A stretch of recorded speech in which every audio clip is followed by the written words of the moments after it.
范范的家。你的妈妈不是猫，她是谁？我问范范。不是，我的妈妈是人。范范说。我的人妈妈叫我范范，她说这是我的名字。我的人妈妈很好，我们的家很大。家是什么？家是一个好地方。范范说。那儿可以吃东西，可以睡觉，可以玩。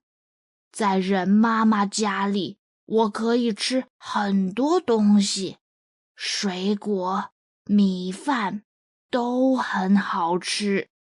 我可以睡觉，那儿不冷也不热。我可以玩，家里有很多玩的东西。范范笑了，他很喜欢他的家。